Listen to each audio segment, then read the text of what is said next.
Be a part of the best pro wrestling podcast today by supporting the Going In Raw Patreon. You can enjoy access to the live taping of the show, exclusive merchandise, and patron-only episodes, and so much more. Support Going In Raw today. Click the link in the description. This is Charlotte, and you're watching Going In Raw. That sounds terrible. What's up? This is the most must-see WWE superstar of all time and his lovely, gorgeous wife, Marie. and you are going in Raw. What's up? It's your girl, Sasha Banks, the legit boss, and you are watching Going In Raw. Oh, baby, I like it raw. Oh, baby, I like it raw. And you are tuned in to Going In Raw right now. How you doing? Hey, friendo, Steve here. And Larson. Hey, welcome to Going In Raw, the only pro wrestling podcast you need to be listening to right here at youtube.com/Steve and Larson, anywhere fine podcasts are available. Be sure to hit that subscribe button, man. We've been losing subscribers over the last couple of days. Maybe you're being unsubscribed. Entirely possible. Or maybe people are just dropping out. Maybe they think we're crap, Larson. Entirely possible. That's right. We're also on the Patreon at patreon.com/Steve and Larson. Big news, Larson. We got our pizza party with a round table. Oh, yeah. We blew past the 1,000 Patreon mark. It's funny because so we recorded Count Out yesterday prior to We hadn't met our goal yet. right. And so are you going to cut that out of the episode? No. You're going to keep it in there. Yes. All right. So when you watch Saturday's Count Out, understand it was taped before. Well, we say that too. Yeah, that's right. We do say that. But maybe people won't really. Oh, we got a new shirt. Yeah, I was checking to see if it was up, but it is up. But let's finish our Patreon plug, and then we'll get on to that. Yeah, so we got all sorts of great rewards. We're going to update it on June 1st to add more things to it and take away one small thing, which we don't do anyways. And so now is the time to hop on, and we do a live stream every week. We had like 80 people watching, and you get actually that episode early if you want to count the live stream as an early. Yes, because that actually is up. It's right the away, episode, yeah, pretty much. And all sorts of other stuff, a shirt, a comics coming up, all sorts of great stuff. We're also at so this Sunday we're gonna do, because we hit 1,000 patrons. Yes, we're gonna do a reaction live stream to Backlash because we crossed the $5,000 threshold. We can now afford some roundtable. We were gonna get $5 Little Caesars. Instead, now we're gonna get arm and a leg round table. Yes, which is vastly superior pizza. Yes. But it costs you. You get what you pay for when it comes to pizza, people. Yep. Also, we're at prowrestlingtees.com/Going In Raw. Ooh. How many designs do we have now? I'll tell you. 10. Is Ty Dillinger gonna be? Why has he not been on NXT? Because he's on the main roster. No, he's what? What are you talking In about? theory, no, he's not. he is. Well, was he on SmackDown this past week? No, I think he wasn't. I think he wrestled a dark match. Oh, wah, wah. All right. So, anyways, this is 205 Live. This and NXT. And NXT. And we're going to do recap. our takeover predictions today, too. Oh, that's right. Yeah, we literally forgot there was a takeover, probably because NXT has done a terrible job building. Yeah, it hasn't been a very good build-up. Like, look, it's still going to be a good. They always put on good matches. Oh yeah, the show's going to be There's great. so much missing. There's so many people missing. I kind of feel like since they only have an hour a week NXT, they run into the same trouble we do booking fun wrestling in WGPW. There's so many moving parts that you can't give everything the attention it deserves in such a short amount of time. Yeah, I know. You think they're going to expand to? Hey, part of my prediction for the year for NXT has come true. More takeovers. I think my prediction was monthly, which I don't think is going to happen. That remains to be seen. Yeah. Yeah, but they added one. Yeah. At least maybe they were kind of testing things out to see, not only in terms of fan response, but in terms of internally, production-wise. Yeah, if they can handle monthly takeovers. That could be. Let's kick it off with 205 Live, though. Yes. I thought it was a pretty decent episode. Yeah, another enjoyable episode of 205 Live. I feel like we're starting to run into fatigue with a couple of these storylines. It's funny because just last week I was like, oh, these are the best. But I feel like we're treading a little bit of ground. Like, how many times have we seen Austin Aries fight TJ Perkins? Several, but they always put on good matches. And this They always is put on another good match. always put on really. My good only matches. problem with that is I thought the result should have been different. I thought TJP should have picked up a win. Yeah, that would have advanced something. When did Neville start off the beginning? Austin Aries gave an interview to InterviewBot, who a lot of people said she was released, but she wasn't. Okay, InterviewBot's been around. She's around. He gave an interview. What did he say in this interview? I didn't feel like there's anything really, anything new. He didn't drop any big bombshells? No. Okay. I don't even think he had a banana with him. I don't think he did either. I would have remembered that. Usually when they start 205 Live, when they start the show with an interview, for whatever reason, it's not engrossing right out of the gate. So I kind of check out a little bit. Yeah, no, I agree with that. I feel like they need to start with action. I understand they're changing the ring over. But they had a recap package. They had the opening graphic. It was a pretty lengthy recap package. Yeah. Too. And you see how quickly they do it, like during commercial break and recaps. Yeah, I know. During the Raw show. So I think they'd have more time. Maybe there's just some stuff going on. Maybe they lost the purple tape, man. No, I was going to say is like something went a little bit long at the end of SmackDown after it went off TV or something. Yeah, it could be. Maybe that's why. And so they have someone at the ready backstage for an interview if need be. Yeah, it could be. Yeah, maybe. I'm speculating. Who knows? We kicked off wrestling-wise with Noam Dar versus Grand Metalik. Ooh. I'm not going to get rid of my Moro or no. It was good to see Grand Metalik back on TV. He hasn't been on TV very much. Yeah, no, it was good. It was a good match. It was a really fun match. This went a while. I mean, the cool thing is they only ever do 3 matches, so they always like breathe quite a lot. Last week they only had 2 matches. Yeah, and really this week they only really had 2 matches.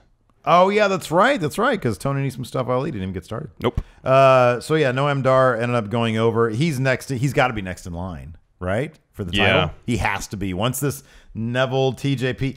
Let me ask you something. You think Neville and TJP are gonna? They can't turn TJP face already, can they? I wouldn't be surprised if after Neville, who's gonna be like? No. I mean they've been doing tag team matches and Neville and TJP are obviously aligned. Although TJP just seems to be aligned strictly so he can get his title shot. Right. But then Gallagher and Austin Aries are aligned, and I think once Aries gets the belt off Neville, it'll be Aries and Perkins who will have a brief you're probably right feud about for the title, and then Neville and Gallagher.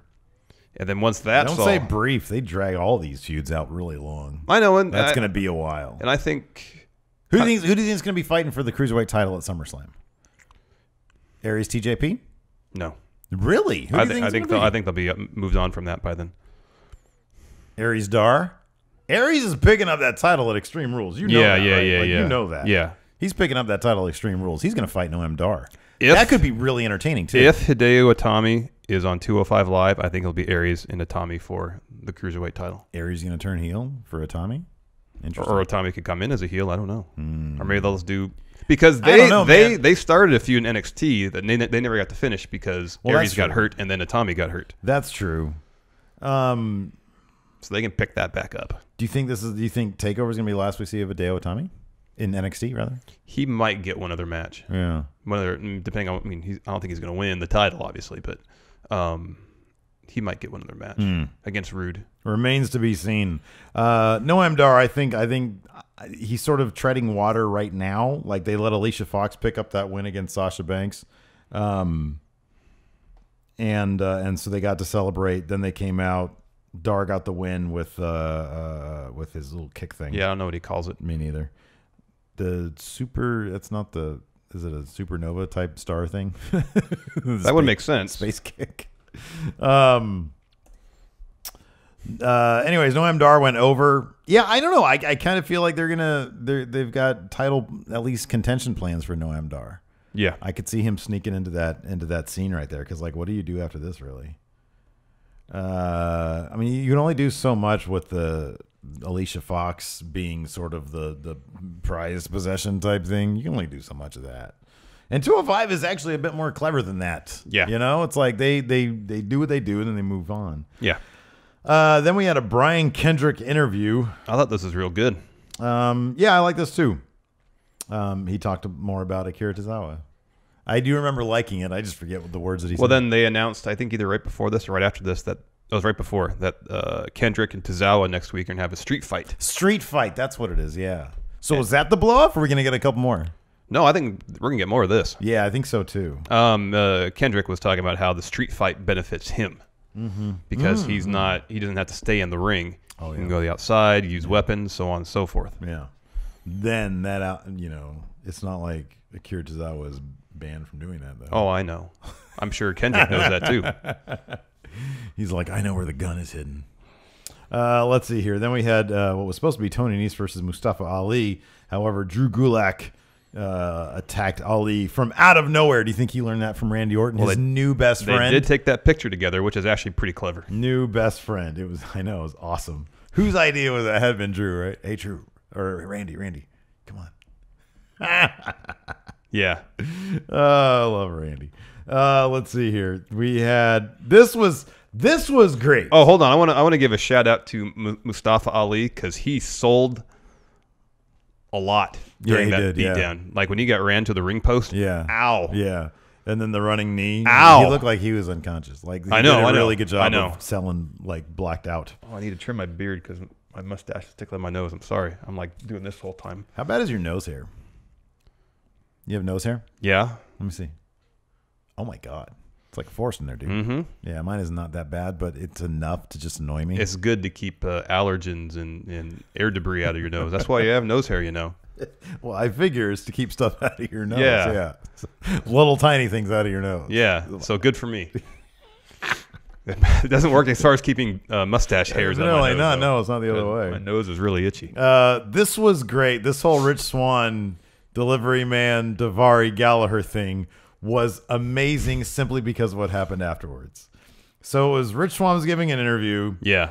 A delivery man showed up with a package. The same package in the same box. There was that segment where Noam Dar took the package and gave it to Alicia Fox. Alicia Fox opened it, and it was like some sort of, I don't know what it was in her face, like white powder. Yeah. Yeah. You could assume it's either baking soda, cocaine, or anthrax. So he shows up with that same box. Rich Swann says, "No, that's not for me. That's for that guy over there." He sees Daivari. He takes it to Daivari, and he says, "That's not for me." And he grabs it from him. He just puts it down, and then Gallagher, he exits frame. Gallagher, it's like a Benny Hill thing. Gallagher shows up. He sneaks in. He's gonna take it, and Daivari catches him, and he calls him some piece of trash or something like that. And Gallagher says, "I don't want to revisit this feud." Essentially, and Daivari says, "These are my sunglasses." Yeah. He opens it up and it hits him in the face. It gets all over his fine Persian silk and stuff like that. Cut to Corey Graves and Tom Phillips. Tom Phillips cannot stop laughing. I know. Both of them are laughing so hard. Well, because Tom Phillips starts saying, "Poof, poof," and Corey Graves says, "Stop saying that. You sound weird," and he starts busting up. And Tom Phillips just says, "Why would he think a pair of sunglasses in that huge box?" Oh my God, those two! I want to see those two together on Raw on the biggest stage. I know, because it's got, dude, it's got shades of Heenan and Gorilla. Mm-hmm. How they used to crack each other up a little bit. Like it's funny. Like it's good to see two guys who are legitimately best friends. I know. It's like, and acknowledging the ridiculousness of this sometimes is okay. It adds to the fun. Yes, it does. You don't need like serious announcer guy. Like, have fun with it. Yes.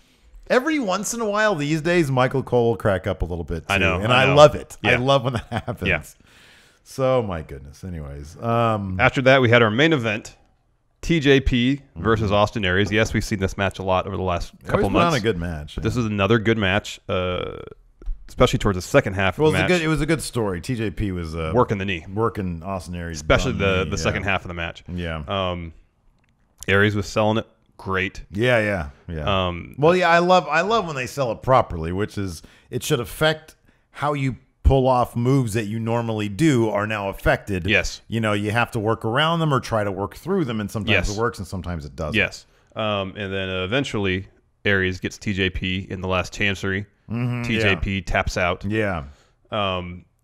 Following that, Neville comes out and attacks Aries. This was kind of my only thing. Like, Neville was very specific when he said, "TJP, we're gonna take out Neville. We're gonna solve we're gonna solve the Austin Aries problem." That his knee is hanging on by a thread. Yeah, but he didn't really do anything until like after the match. Yeah, like he was sort of relying on TJP. There was that one spot, unless he was sort of sacrificing him. There was that one spot where Perkins had Aries in a knee bar, and Perkins had a hold of the rope. And I was kind of thinking, maybe they'll end the match where he won't break the hold, gets disqualified, and just keeps Aries in that hold. Right, yeah. Until maybe Gallagher comes out and then Neville can come out and then just have Aries in the knee bar for like a minute and a half. Right, yeah. Really sell the knee injury. Yeah. That's what I thought was going to happen. Yeah. Neville attacked. Gallagher comes out. Made the save. Gives a great headbutt to Neville. Oh, yeah. Yeah, it was fantastic. So that was 205 Live. Kind of felt like a whatever episode. But it was fun. Yeah, it was fun. It's always fun. Got to get that crowd into it, though. Yeah. Moving on to NXT. First off, we showed Bobby Roode arriving at the NXT arena, and he told some performance center wannabe, "Hurry up with my bag." Yeah. Yeah. Poor guy. He was like, you know, it's funny. I sent you another video, I think, or I posted a video.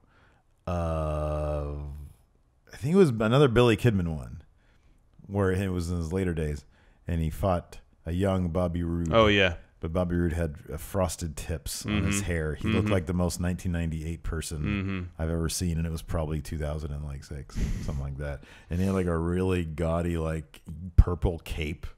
It didn't look good, man.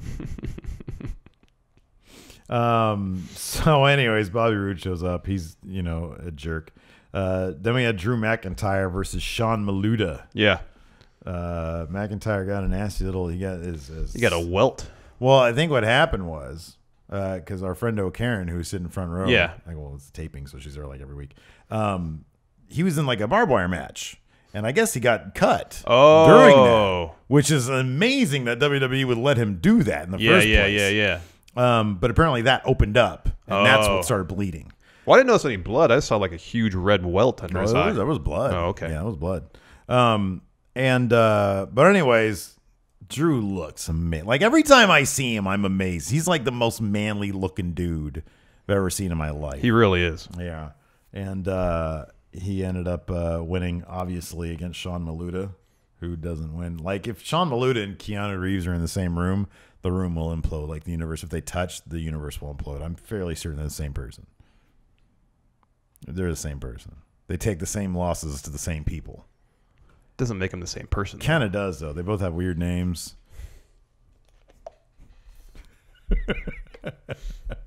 Keanu Reeves. Don't they know he's an actor?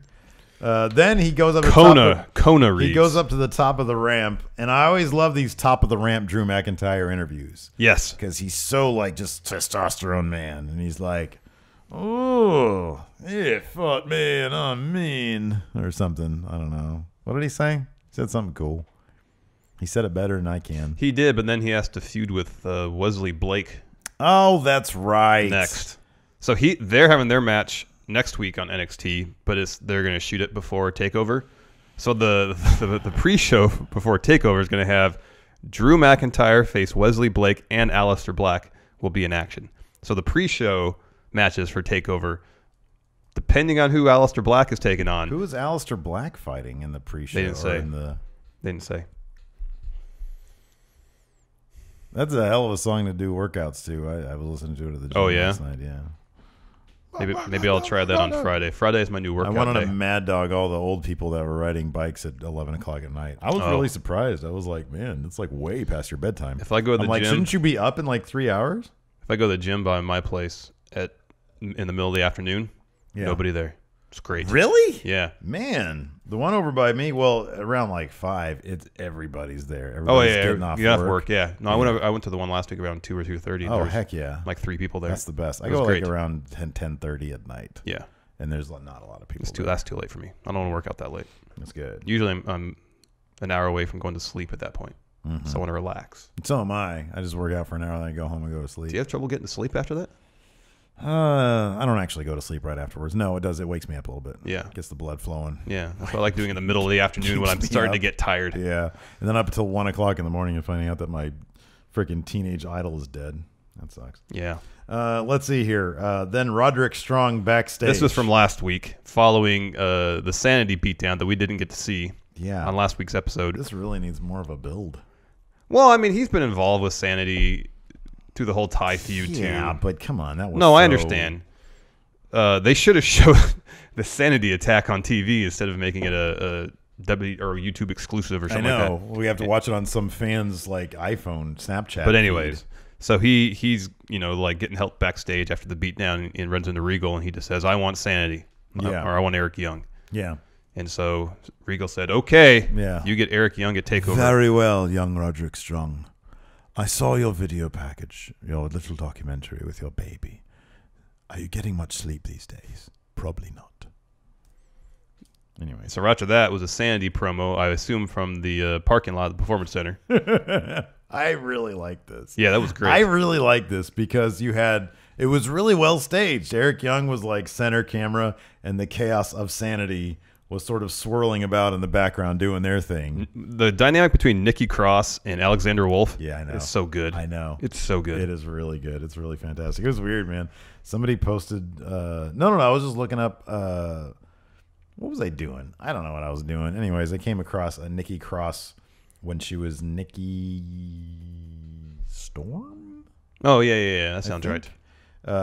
Fighting who was just recently signed? IO. Oh, yeah. Somebody Shirai, something like that. Them fighting, but she was all like clean. Like Nikki Storm, obviously she wasn't like Nikki Cross yet. She was clean and very, well put together. And I mean, she was a hell of a wrestler then too. It was just kind of odd seeing her. Was it a good match? Yeah, it was a good match. Yeah. Let's see here. So they delivered a promo saying they're going to take on Roderick Strong at a TakeOver. Yeah. So that's cool. Then we had this Asuka. What do you think? What do you make of this Asuka stuff? So if I gather, To be honest with you, I'm not huge on it. I know I don't think I am either. The point of this whole segment was, it's like Asuka's a dick and she's in private. fake. Yeah. Like she doesn't want to deal with kind of like everything going around what she does. Yeah. But like in the interview, she was giving really terse non-answers essentially. Once she got out of the car, she goes and waves and takes pictures with the NXT universe, and as she walks away, it's like she just like shuts it down. You know what it reminded me of at first? It reminded me of Dirk Diggler. It reminded me of something like when he got a big head about things. Yeah. He wasn't ever like a jerk to like the media or whatever, but that documentary that he did, it just kind of reminded me of that a little bit. Like, oh, it's Asuka doing her like big headed thing. This is one pet peeve I kind of have with wrestling. And I know it's a long tradition. I get that. But it bugs me.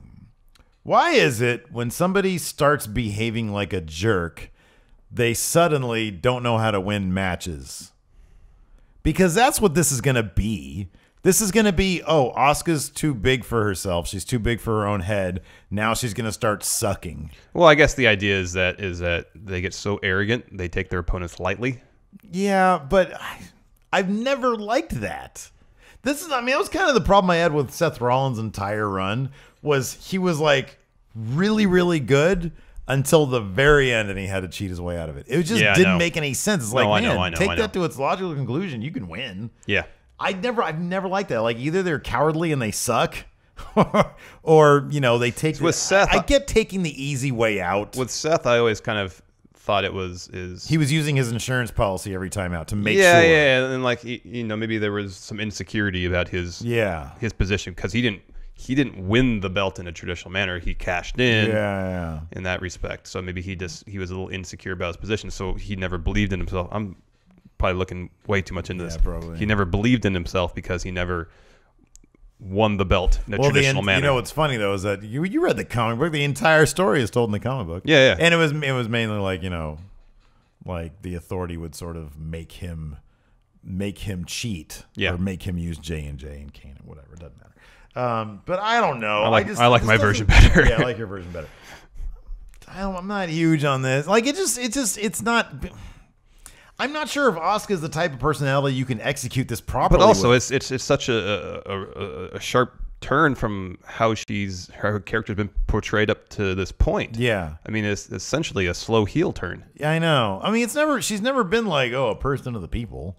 She's never been like, oh, super babyface. She's always been kind of a tweener. She's just scary. Yeah. She's just scary. People like her because she kicks ass. Yeah, exactly. So yeah, it's just an interesting. There's no direction to go. There's no need for it. It's already who can climb Mount Asuka. That's what it is already, and that's what it should be. Who can actually? Well, I guess the story they think is more interesting is essentially at this point is Asuka beats herself. Yeah, I mean, I guess on one level that makes a bit more sense because you want to keep her. If Asuka can only beat herself, then she technically doesn't look weak against other people. When she eventually loses, yes. But I don't know. Like I look at this situation and it reminds me of Anderson Silva. But that played out in real life. Yeah. That dude literally was taking his opponents lightly. He stopped caring. He started having fun because he realized that at any moment he could back up and punch somebody and they would be down. And it was true for the longest time. It even happened with Chael Sonnen, who was destroying him in that one that Hilton and Roland, I think, were at. Yeah. And then, like, at the last minute, he turned it on, yeah. Turn it on. Yeah. And he tried that against Chris Weidman, I think it was. Yeah, and lost. Lost. Then he snapped his leg. Yeah. So I don't know. I'm not huge. I think a lot of it is I think there are certain wrestlers who can pull this off. I just don't think that Asuka is like when she did the selfie with the fans and then the camera follows her along and she goes, ugh.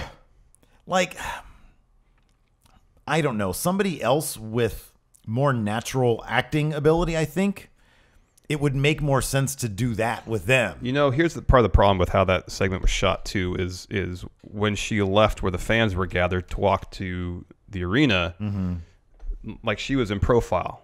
So we didn't get a chance to see if there was any transition from hey, I'm taking pictures with the fans to yeah, I just want to get inside. Yeah, I know. We didn't get to see that transition. I know. It would have been nice to see. No, dude, it was the clumsy execution. Yeah, instead all we got was yeah.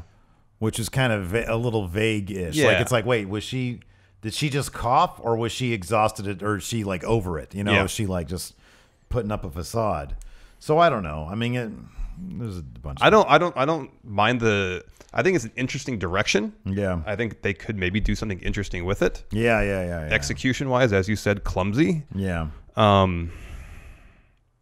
mean, I'm eager to see what they do with it going forward. Here's okay. So I think that there was one interesting thing that they did that they could have built this around. Kind of is when she told Regal when he says, "Who do you want to fight?" and she says, "All of them."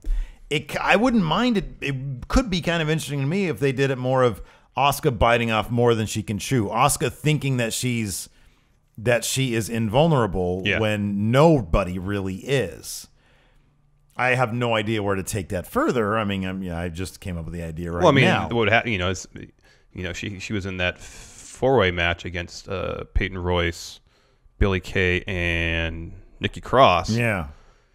Still won in kind of underwhelming fashion. The win kind of came out of nowhere. Yeah, but sort of like the recipe was kind of there because you have two people who considered a win, either one of them winning. Yeah.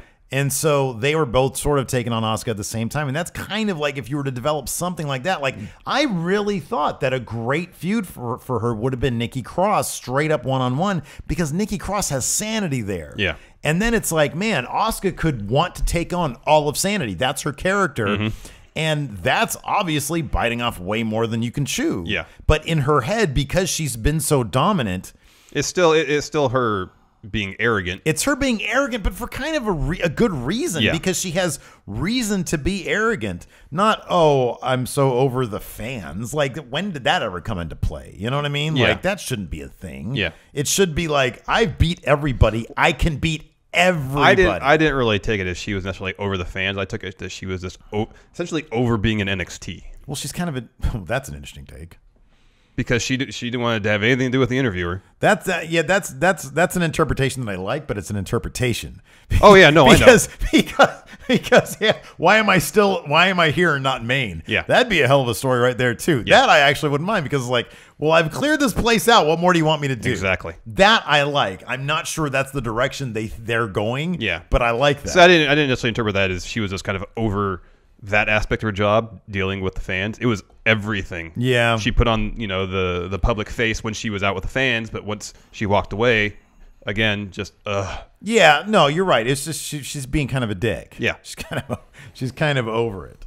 But it would be nice to know. It would be nice to see some sort of, Do you remember that segment they did where she was sitting poolside? Yeah. Do you remember what the general gist of that was? I remember the segment, but I don't remember exactly what kind of the overriding theme of it was. Again, it was like the Dirk Diggler. Little bit. I just think of the documentary that Dirk Diggler made about himself, and it just reminds me that of Amber Waves directed. Yeah, exactly. Yeah, it just reminds me of that. It was just kind of like, hey, here's Asuka, and like, hey, look at me, I'm at a hotel pool. Honestly, I don't know. Because I just kind of, now that I just thought of that idea that maybe she's just over NXT. Mm-hmm. I'm just curious if there's any other little seeds that have been planted in that respect. I don't know. Yeah, I don't know, man. I don't know. Sonya Deville looks like $1 million. I feel like this is sort of her official thing. Yeah, she was in the Battle Royal a couple weeks back. Yeah, but this was like because she was Daria Baronato. Yeah, she has an legit MMA background. Yeah. Those body punches she was throwing at Lacey Evans looked stiff. They looked really good. Yeah, they looked really good. A lot of like I feel like I don't know what the class. You know, we've talked before a little bit about like finishing class and second to finishing class. Yeah. I feel like she got through some level of classes. Creative has figured out who she's supposed to be. That's why we have the name changed officially. And that's why her ring outfit was much more ambitious. It was in the same manner as her previous MMA getup. It wasn't that different. But it was much more, it was more well put together. It wasn't just like, oh, here's the stuff that I usually train in. Now it's like, here's a stylized version of that. That's what this was. Yeah. And she seemed very understanding of who she was supposed to be on the heel face spectrum in terms of like how arrogant she's supposed to be. Yeah. Her knowledge of her, like what she's supposed to emphasize. Yeah. So I felt like this was sort of her, okay, this is a new player. She's going to be starting the path that we've seen Peyton Royce. We've seen Liv Morgan. We've seen, who's the other, Billy Kay. Like they all had their getting to know you period. And then they found direction and they went in that direction. And look at where they are now. Yeah. Sonya Deville, I think, has a lot of promise. Yeah. Because before, like when we saw her like at the house show and then, or not the house. Yeah, it was a house show. Yeah, it was a house show. Yeah. And then we've seen her before on TV. She's just sort of had okay, cool to be here. Yeah. Like, who am I supposed to really be? I don't know yet. I'm just figuring out how to do this. Pretty much what they had is that they really pushed her MMA background. Yeah. And that was kind of the extent of her character. But now it's like there is a character there. She's some sort of arrogant, like sort of, MMA, I'm a badass, I can beat everybody up thing. Be interesting to see what they do with her. Yeah. Lacey Evans is good. Yeah. But Sonya Deville won with a Shining Wizard. Yeah. That's the kick to the head. Yeah. Yeah. Or a knee. I think was it a knee or a kick? I thought it was a knee because like you sort of put the one up, like you jump up. Yeah. You have the one knee, the one leg here, and then you use this one. Well, that's an enziguri. That's what I thought it was. Isn't the Shining Wizard just an enziguri? Kind of. I think it's a running one. Yeah, it's a running one. Yeah. Yeah. So it's not standing. It's like you run, and you do this. Kind of. Yeah. Pretty sure it's a Shining Wizard. Anyways, while you look that up, the main event of the show was fantastic. Cassius Ono versus Andrade Cien Almas. Yeah. Really good match. Who's that? Is that Hurricane? Versus who? Chris Hero is a hell of a wrestler. Yeah. So that's a kick. He is a hell of a wrestler. He is oddly athletic. Yeah. It's weird athletic. Just for a man of his size. Who can do a kip up like that with a belly like that? I know. Yeah, it's weird. I love him though. He's great. Yeah, those elbows look fantastic. I know. He seems so natural in everything he does. No, I know. Yeah, he's fantastic. Whether it be promos, in the ring, he's great. I'm kind of curious why they're kind of underutilizing him though. This is only his third match on TV since he re-signed. Yeah, I know. He seems like he could be immediately a main event player. Well, I feel like it's going to be one of two things. He's either going to go to main very soon, or he's going to become like a performance center coach. That's what I thought too. Because I don't know. I mean, I don't know. Like, be honest. Do you see Vince being okay with that body type on main? It's not like Kevin Owens. It's not like Kevin Owens, who's just sort of a naturally round bruiser weight kind of guy. Cassius Ohno is a tall, thin, fat guy. Yeah. I don't know. Because when he takes his shirt off, it looks kind of weird. Looks like a dude who's overweight. No, I know. I mean, yeah, I love him. I love him. It's just you kind of know what Vince is into and yeah, what he'll but accept. it seems like he's more open. But yeah, with Owens, you got Owens, you got Bray, Samoa Joe. No, I know, but they all seem like, I don't know, they all seem like they kind of fit their body type. Chris Hero, ever since he's gained weight, This is my own personal opinion, and maybe I'm projecting because I got a bigger belly than I'd like one. But it kind of feels like me out there.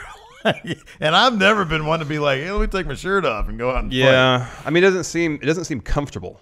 Right. Whereas Owens and Bray and Smojo, exactly it seems like they're wrestling at a comfortable feels like that's weight. the weight their body should have. Yeah. And look, man, I'm not casting judgments on anybody. No, not at all. I am speculating on the type of athlete, of pro wrestler the WWE is okay with showing up. I love Chris Hero. You love Chris Hero. He's fantastic. He's great. I don't know where you're right. I don't know where he's going to go. I feel like he can go to Maine, or I feel like he can be a Performance Center coach. I know. I mean, he'd be a great addition to the Performance Center. Oh, I know. He'd be fantastic. He'd also be a great NXT champion. I would love He'd also be a great addition to the main roster. I know. Imagine him on, you know what would be cool? Say he gets brought up to Maine. He's what, late 30s? Yeah. Say he wrestles another 5 to 10 years. Okay. Imagine him doing commentary. Oh, that'd be great. He's so good on the mic. Oh, my God, I know. He's 37. Wow. Okay, how tall is he? 6'4". Yeah, he's 270, 6'4". Willikers. Yeah. I honestly even feel like if he got down to like 250, he'd look way more comfortable.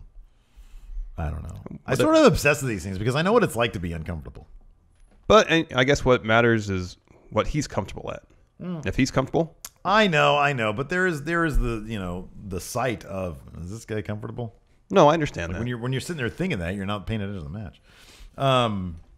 This is a really good match, though. I honestly would love for him to be. We've talked about certain guys, so we've said that, for example, Roderick Strong could really benefit from a long time as like NXT champion. Yeah, Mr. NXT essentially. I could think of no better person to be the face of NXT than Cassius Ohno.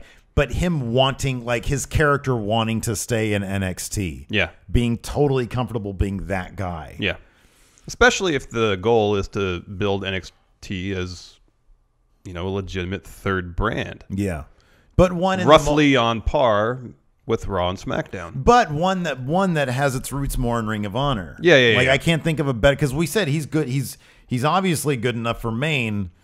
How great would it be if he was like the NXT champion that nobody could seemingly take the belt off of? That would be fantastic. I would really love that. I really wish they'd get like a cooler, older school belt. That's one thing I noticed with when we were watching WWF and the Invasion, which, by the way, we're reviewing this Sunday, so check it out. Watch the Invasion pay-per-view. Yes. Those old tag team belts, they were so beautiful. They were on par with the IWGP belts.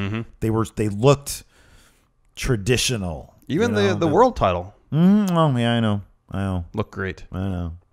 I saw that toy at Target last night. Oh, really? Target, and they've got the winged belt, but it's like a toy. I know, but that's still the best belt. It is the best belt. It's the best belt. Oh, man. Let's see here. To close the show, Bobby Roode came out, dropped a promo. I don't remember exactly what he said. I don't remember. I feel like it was kind of more the same. Like, I came here. I've kind of made NXT my own. Yeah. Look. He said, I'll be a man. Hideo Itami knocked me out. That's pretty much it.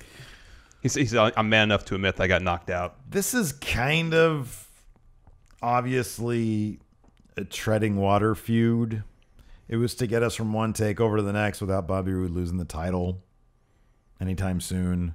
And it's also to usher Hideo Itami out of NXT, I think. I mean, I asked you earlier what you think about that. I do think he might have one more takeover after this. But I honestly just think it's like, okay, he's back. Let's just get him through. It's kind of like the Austin Aries thing. Like, they didn't even bother bringing him back to NXT. They just brought him straight into 205 Live. Yeah. So, yeah, Hideo Itami's moving on after this. Bobby Roode's moving on to... Who's Booby Roode? Who's Bobby Roode moving on to after this? Roderick Strong's probably the easy answer. I was going to say either Roderick Strong or Drew. But I kind of feel like if Drew is going to win the belt, it's going to be in the fall. Drew has said he is here to win that belt. Yeah, and I think they want to give Bobby a decent title run. So whoever's next isn't going to win. You think they're going to have another treading water feud? Well, I think if it's with Roderick Strong, I don't think that's necessarily a treading water feud. Because I think just feuding for the title could help Roderick Strong a lot. Yeah, maybe. Especially if it's over a couple months, 2-3 months. Yeah, maybe. But he comes out not winning it. Yeah. Yeah, maybe. And then have Drew take it off him. Yeah. In November, Survivor Series weekend. Maybe. They're usually pretty good. They're usually pretty decent at being non-predictable, though. Yeah. Let's talk about NXT TakeOver number 1. First and foremost, will Adam Cole, baby, be there? Yes. That's the easy answer, and it's the most obvious answer.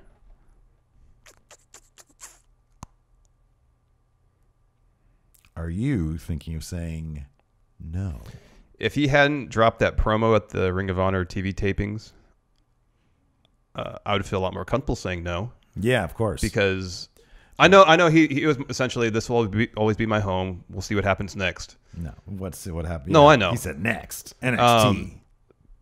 He said we'll see what happens. If he had just gotten kicked out of Bullet Club and didn't do that promo, I would find it completely believable for him to keep hanging on Ring of Honor. No, to sign with New Japan. But since New Japan has a working relationship with Ring of Honor, he would probably invariably do some Ring of Honor shows still for the next year, whatever long his contract would be for. But after that promo, it seems less likely. I'll make this. That's an option. I'll make this easy for you. Probably yes. He's gonna be there. Of course, he's gonna be there. He would have been kicked out of Bullet Club. He would have been kicked out of Bullet Club and then lost to Marty Scurll if he was going to go to New Japan, where Bullet Club is that's their home. I know. It's Bullet Club's home. I'm saying if it was just the events at War of the Worlds that we saw and not the TV taping, okay, it wouldn't have been 50. It would have been a toss-up. It would have been a toss-up. Not quite, but close. It would have been maybe 65-35. He's going WWE. Is he going to be fighting Bullet Club now or fighting? Yeah, but now it like seems that. After losing to Scurll. I kind of feel like I still would have said, I would have said this. I would have said it was. Spoiler alert, that hasn't happened yet. I would have said 75-25. Yeah. The 75 NXT, 25 Ring of Honor, simply because this. I think that if he was going to stay, he would have remained a member of Bullet Club, and there would have been sort of a Bullet Club civil war. Yeah. Which would have culminated in a match between him and Omega. Yeah. And then who knows what would have happened. But because he was kicked out of Bullet Club, that alone to me would have been like, okay, 75%. But after, like you said, with the TV tapings and the thing, I'd say 99.8% chance he's going to show up. I think he's geeked out to be in that crowd. Yeah. He is geeked out. And as soon as it happens, as soon as his big forehead shows up, and that little scar where his little mini Adam Cole used to be, people are going to be tweeting us at Real Going In Raw. Baby. Yeah. That's happening, man. But let's talk about matches, because Yes. we know there are 5 confirmed matches. Yes. And a lot of people not in matches. Yes. First, Roderick Strong versus Eric Young and Sanity. I feel like Eric Young's going to win this. Me too. Yeah. Eric Young, because I think Roderick Strong is going to go over in the end, but this isn't the end. This is the beginning. I think this feud is going to follow pretty much the same formula that Sandy and Ty did. Well, hold on a second, though. Let's talk about this a little bit. What?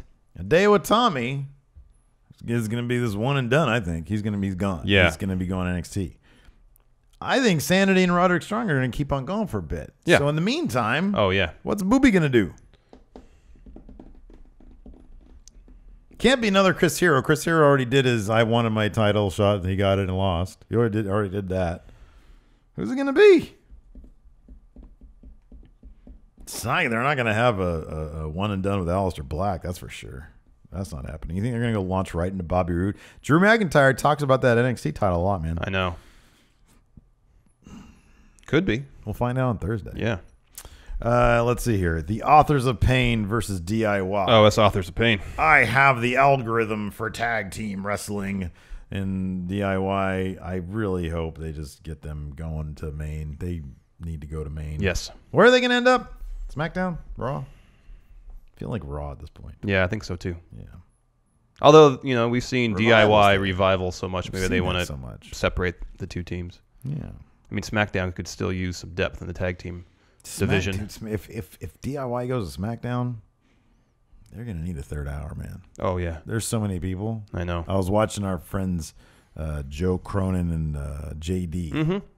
last night while I was doing some editing, and they were saying that same thing. So many people aren't there. I know. Ty is hardly on TV. Ty is hardly on TV. Rusev got bumped. Yeah. Cena's not there. But when he comes back. New Day, they still have to show up. Yeah. Something always has to give with SmackDown. They need a a third hour. I know. I'm advocating for a third hour SmackDown. What an idiot. Tyler Bate. How about this? The SmackDown brand gets the UK division. That would be great. That would be great.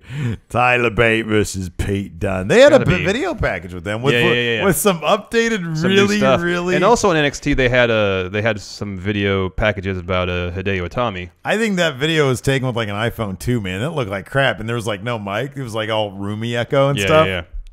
That was great. Tyler Bate said, ever since I won the title, it's been wicked. He said it's been wicked. I haven't got a lick of sleep, though, man. Tyler Bate versus Pete Dunne. Pete Dunne is picking this title up, man. Pete Dunne is so fun.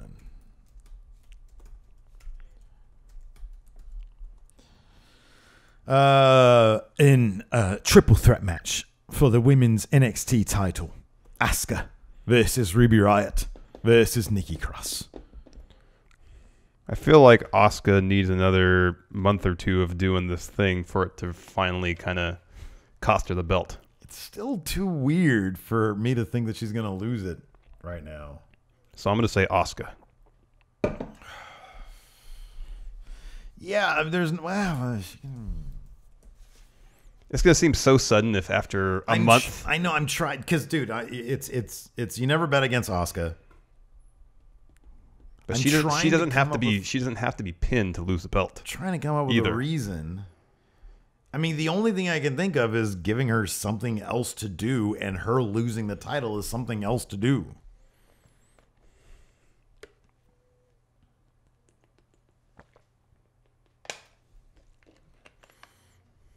It'd be kind of fun for Ruby Riott to win this and then have scary Asuka stalking her like in a one-on-one feud, because then you don't have the comfort of somebody else. Mm-hmm. I don't think it's going to happen, though. I kind of feel like Ember Moon's going to be the one that beats Asuka finally. That's the story that eventually they want to tell. I honestly think the jury is still out on that, man. I honestly think they're going to try to see if Ruby Riott catches on. Maybe more than Ember Moon has. People like Ember Moon. I like Ember Moon. She's good. She's great.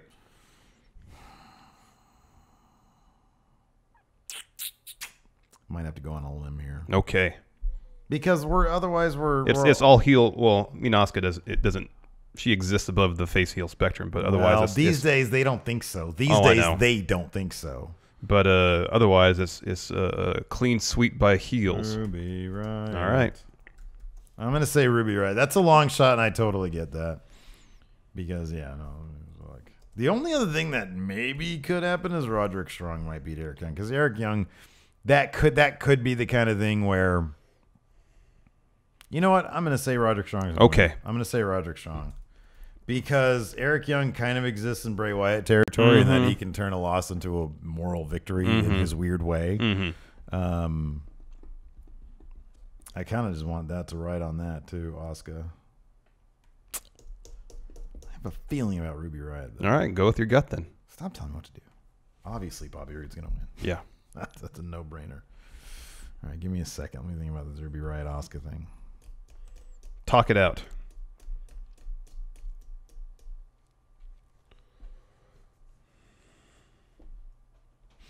Yeah, we need more time with Asuka. She can't just lose it now. That'd be weird. I want to, because they need more of where she's going with this. Yeah, I don't know where it's going. Yeah, it seems sudden.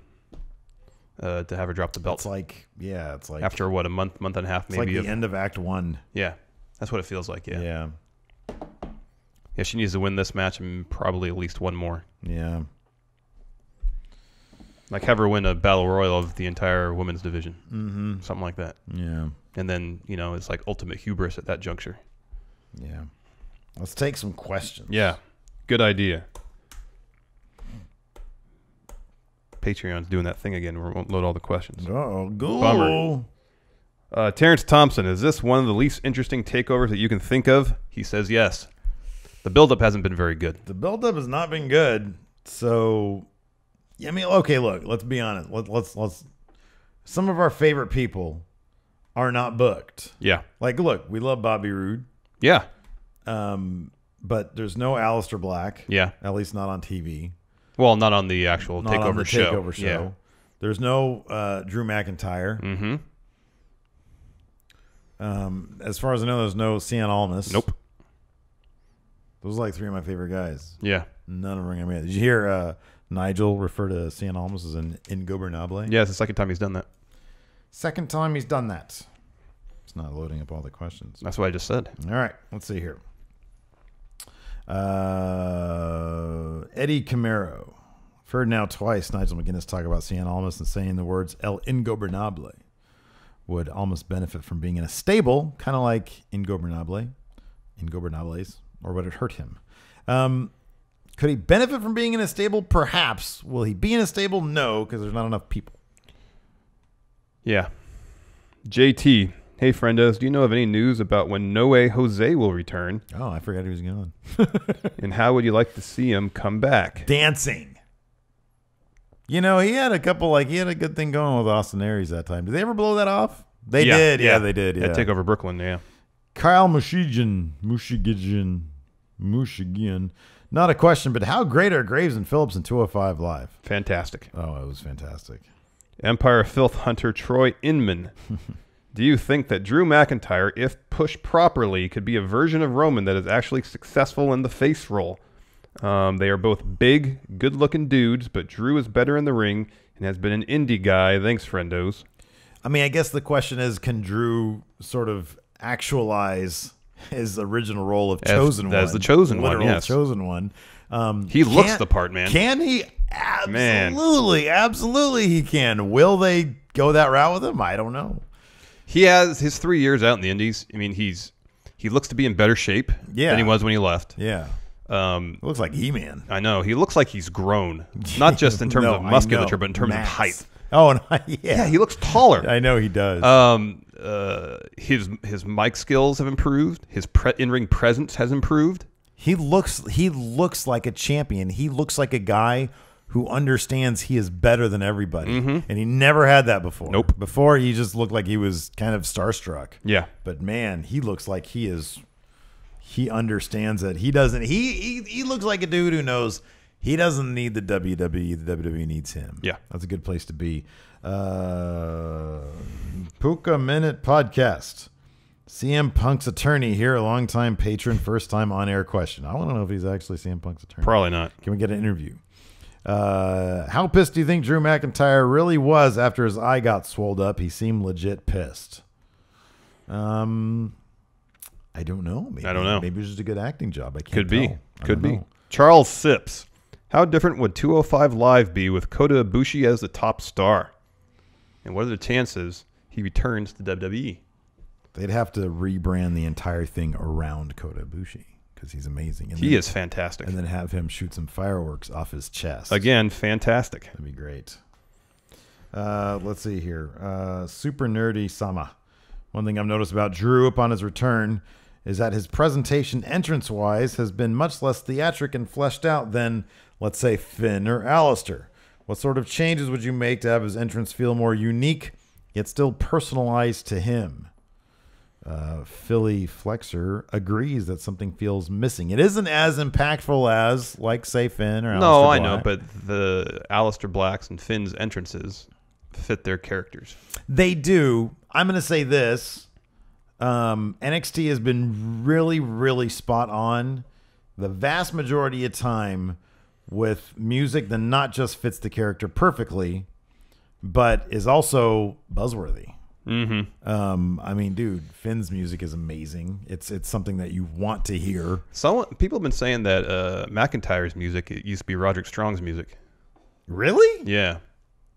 I didn't notice that, though. Are we on the same page? I feel like there's bagpipes in Drew's music, and why would there be bagpipes in Roderick Strong's That might be music? an addition. But like the basic the kind same of thing, but with bagpipes. But the basic kind of the kind of metal type song. Let's just use Roderick Strong's. We're not using that anymore.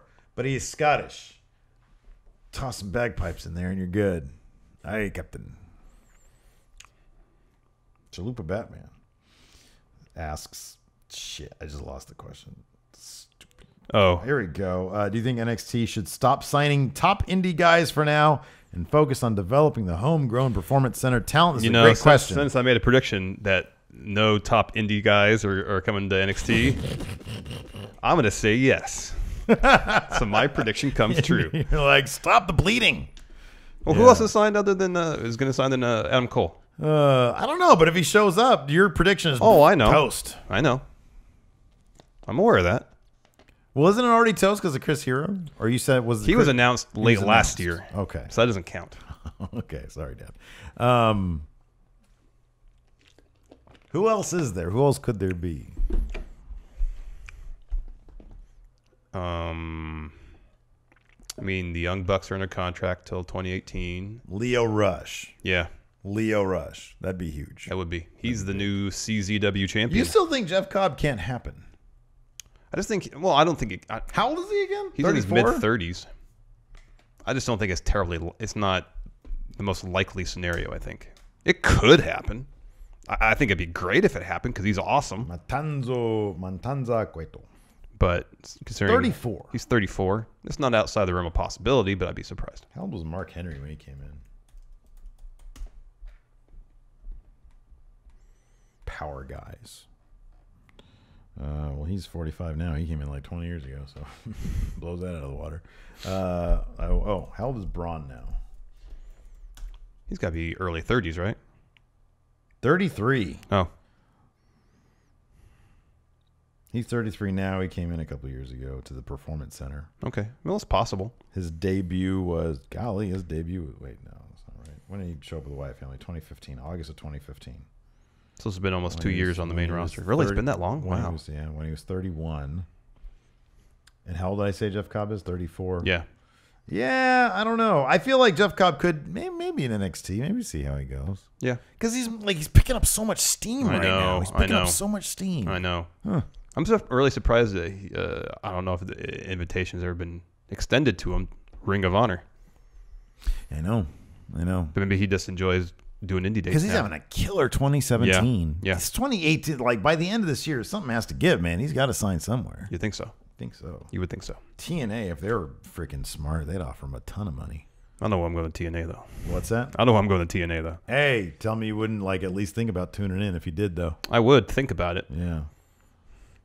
Above titles, Alex C. What reaction will Hideo Itami get hitting the go to sleep in Chicago? Hey, there's an idea for a count out. Top 10 things that would have to happen for me to tune into Impact Wrestling. It's a long title. Top 10 Impact Wrestling must-haves. All right, number 1, no Jeff Jarrett. Anywhere, Jeff, like a restraining order type situation. Well, I don't have the legal authority to do that, but just I don't want him involved in the product at all. Okay, all right, at all in any respect. Yeah, cut off all contact. You would have. Tell me you wouldn't have so much fun with that. Yeah, that'd be fun. And you know what? You know how we would do it? I would let you do the entire thing, and then I wouldn't even have notes here. Okay, you would just tell me what they are. Yeah. Okay. I'll think about it. That could be good. Yeah. That could be good. Anyways, what's next? Another question, if you can find a good one. Let's see here. KitchenAid Cruiserweight Champ Ed says, completely disagree with Larson's earlier dig on Cien Almas. He said he should care about losing. He said there's already another wrestler with that gimmick, Sami Zayn. Wait, what? More importantly, did you hear Nigel refer to him as Ingobernable? Still say him and Miz for the first two in LIJ. Los Ingobernables. Oh, LIU. Los Ingobernables de Universo. The Miz shouldn't be in that faction. Yeah, I don't know. I don't know what the business about Zayn is. But then last night, McGuinness was talking about how Almas seemed more focused. During the match. Yeah, I honestly was. I was really hoping Almas would win that because he needs to be validated. Yes, it can't just be everybody's right. You can't go on party. No, he needs some validation. Exactly, and if that's to the continue thing, it. if he goes in the ring and cares about what he does and wins and then goes out and parties, that's fine. Even if he's like literally during the matches looking at his watch, so he can win and then go party. That's totally fine. Yeah. I just feel like as a competitor, if I'm supposed to care one way or another about this guy, he needs to care about I disagree with that job. because this is his character, and his character wants to go party. I understand so that. you shouldn't have. You Sorry. shouldn't care about him. If He's a heel. Sorry, care. Wrong word. If I want to take him seriously, then he should care about what he does in the ring. I feel like there's seeds for something really good there. I do too, but I want him to care about his job. But I don't see. I want him to not care about his job because who really cares about their job unless they're us? I want him to care about winning. He can not care about his job but still want to win. They're hand in hand, kind of though. Maybe it's a situation where it's like, I'm so good, honestly, I don't have to care.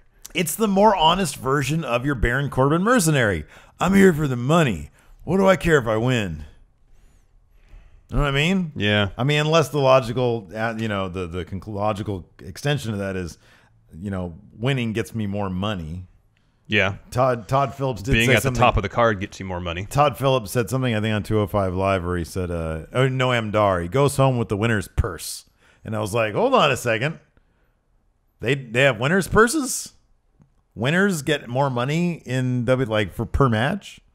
I don't think that's actually true. No, I think it's all based on where you are on the card. Yeah.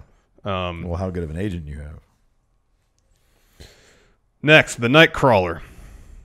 Hey, Steve and Commissioner Larson. How do you think the Chicago crowd will be for TakeOver and Backlash? And is there any chance they try to hijack either show?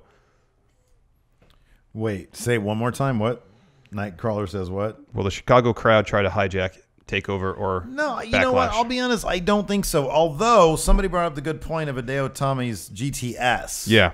That might solicit some CM Punk chants. However, I feel like the Chicago crowd, the smarks out there, if you will, appreciate NXT and feel the need to be respectful. Yeah. That being said, I think Triple H, sometimes he comes out at the beginning of takeovers. I think he probably won't do it this time. He hasn't done it in a while. Okay, yeah. They just ran that little video package. Oh, wait. You are NXT. Did he come out in Orlando? I heard his voice while we were out in the concourse. I think that was the food. video package. Okay, I thought so too. I'm pretty sure because he was fighting at Mania. Oh, yeah. Hey, everybody, guess what? Remember, I'm the king and the King's there, but you are NXT. Doesn't really work that way. Tommy T. We'll end on this question. Okay. Out of all the superstars to pass through, of all the souls I've known, did you see that new Star Trek trailer? No. This is for the new show? Yeah, I know what it's for. Looks badass. Okay, I'll check it out. It's good stuff. Tommy T says, of all the souls to pass through NXT, who, out of everyone, which person's time in NXT was your most human? It's not a very good Kirk. No, it's not. Whose time in NXT was your favorite? Your favorite NXT run?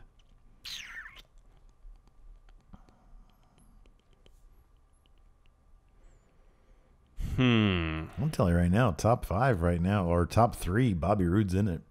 Yeah. Simply because of what he, he really has brought weight to it, Samoa Joe is up there. Yeah. I'm going to say Joe for sure. Joe for sure. Joe. Especially after he turned heel on Balor. Yeah. I'm going to say Ty.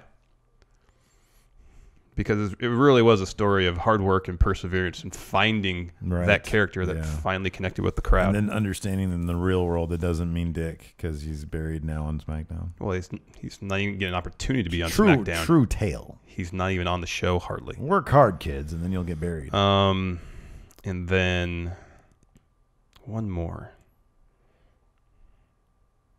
I'm going to say this. I'm going to say Authors of Pain. Because they're performance center guys. Yeah. That's fantastic. I'll say DIY. Ooh, that's good too. Because you know what, DIY, they came from me not really caring about them to me really caring about them. That's a good one too. Mm-hmm. I like that. All right. That's good. It's all good stuff. All good CM stuff. Punk. That's my answer. Well, he did have a match in NXT. Against Seth Rollins, I think. Yeah. No, or he teamed with Seth Rollins. No, I think it was against Seth Rollins. Good. CM Punk it is. Anyways, that's it for now. Until next time. Corey Graves. Until next time, we'll talk to you guys later. Bye.